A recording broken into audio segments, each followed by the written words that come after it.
Rachel Campostuffy is a Fox News contributor. Leslie Marshall, a syndicated radio talk show host and Fox News contributor. Welcome to you both.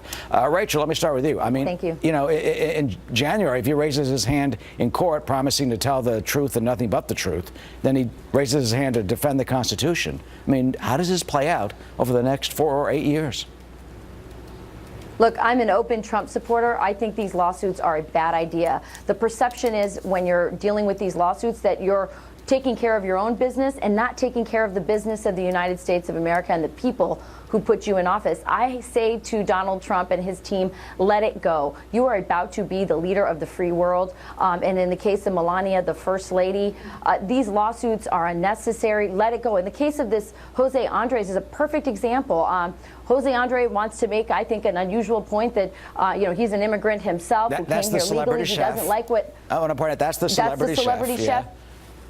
Yes, Jose Andres is a celebrity chef who Donald Trump is now suing because he wants to back out of the restaurant. I have friends in D.C. That restaurant, that location, it's a landmark now. Everybody wants to go get drinks there at the hotel. Any chef would take over that place. So let it go? I mean, who cares? But how about the people suing him? I mean, Leslie, there were like 4,000 lawsuits. You got 75 open ones. There are civil suits against Mr. Trump and his business entities. What do you do about those?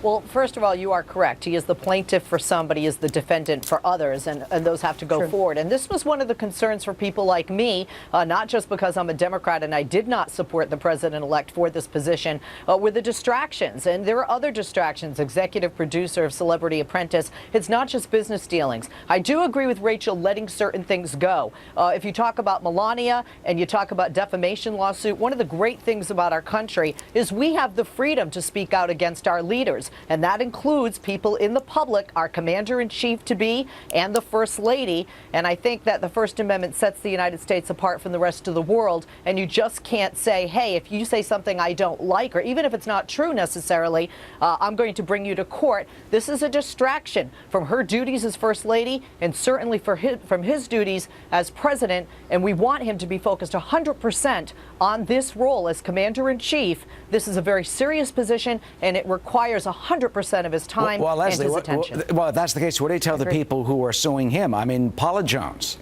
Remember Paula Jones, of course, and the final legal legacy of Paula Jones, maybe the fact that the Supreme Court did rule that a president is not immune from civil lawsuits for actions that they took before they became the president. And President Clinton's lawyers at the time tried to delay that action until after he left office. That did not happen. Remember the deposition in the White House by President Bill Clinton at the time. So, I mean, Rachel, you know what?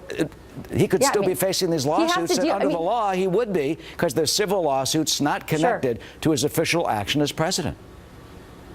Sure. I mean, there's going to be some he can't avoid, right? If somebody's suing him and the law says he has to follow the law and he has to deal with those lawsuits, he has to. But in the case of Jose Andres, this is a great example. I mean, I think Jose Andres was wrong in this. He knew going into a business relationship with Donald Trump that he was bombastic, even before he made the immigration comments that offended Jose. Should they wait and just hold that lawsuit until after he leaves office? I mean, is that you just put everything on hold? Is that fair? No. Sure, they could do it that way, but listen, what my point is, Donald Trump is right. Jose Andres did not have a clause saying if you're bombastic and offensive, I can get out of this. He knows how to make contracts. About him. I'm talking about the broader issue of sitting in the Oval Office and having people still trying to sue you. I think Donald Trump and his people need to look at all these lawsuits and say, this is distracting.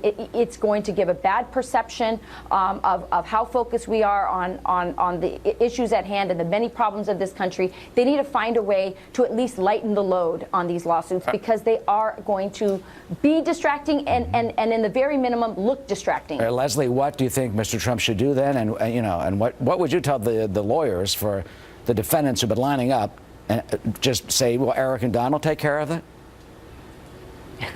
Well, first of all, I think what lawyers did for former President Clinton and what they're trying to do for President-elect Trump is delay, delay, delay. But to Rachel's point, and like we said earlier, letting it go, if you were the one suing, as is the case in many of these lawsuits that the President-elect is involved in, his lawyers have the right to settle. And certainly he wouldn't have to be taking the time and the money, in a sense, from the American taxpayer going forward in the future with these timely depositions. Hours of testimonies are involved in these depositions. And this is already a man that we're concerned about that's not get daily intel briefings. Well, we need him 100% focused on this job. Yeah, you know, talk about settling. Oh, This may be a way to force some of the people suing him to not, but we'll see how this all plays out. And the Supreme Court has ruled you can sue a sitting president for actions civilly that he took before he took the oath of office. Ladies, thank you so much.